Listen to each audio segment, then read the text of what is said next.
Actually, you got three guys outside of our Beacon Hill studio who are not a real fan of the 98-degree weather. We're going to have some major pits amongst the three of us over the next couple of days. If I don't get the AC in tonight, my wife is going to have me sleeping outside in the on the front lawn. As she should. Cosmo Macero of O'Neill & Associates, Peter Cadgis of the Boston Phoenix.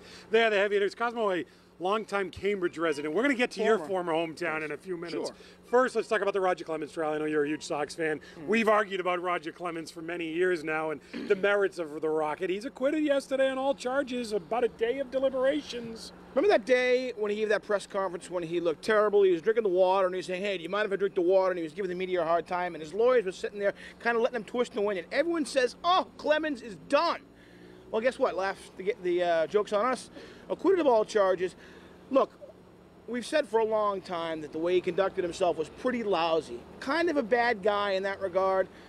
I still think you can't take away the baseball accomplishments. And this is kind of a rebuke to the government, to saying, hey, you know what? With all that's going on, this is where you focused all this money and resources and time.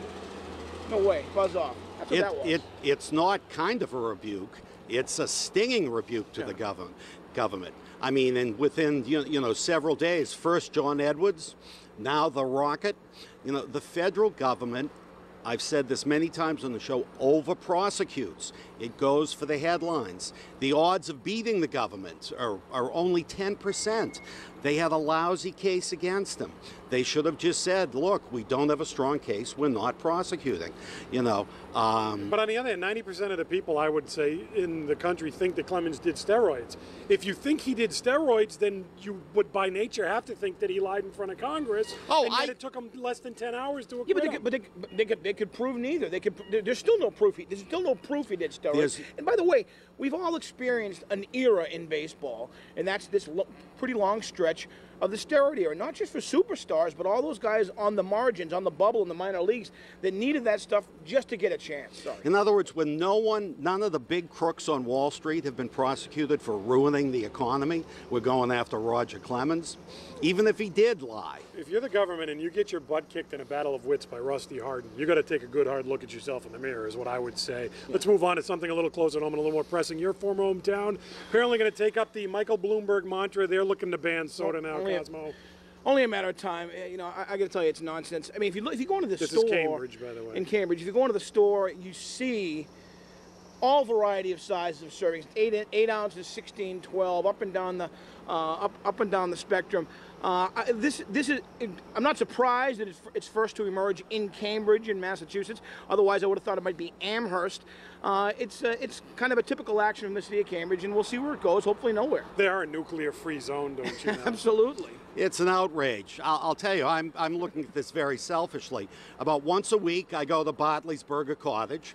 I have a rare craft burger and a Godzilla Lime Ricky. Now, does this mean the Godzilla is going to be cut down to a pint-sized Godzilla?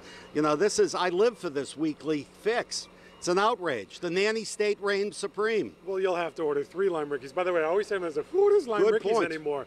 There you are. There I am. Can you order several beverages that accumulatively equal more than 16 ounces? Yes, if it's the New York ban, yes. So.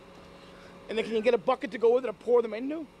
That I don't think you can get. Again, it's a work in progress in Cambridge, of course.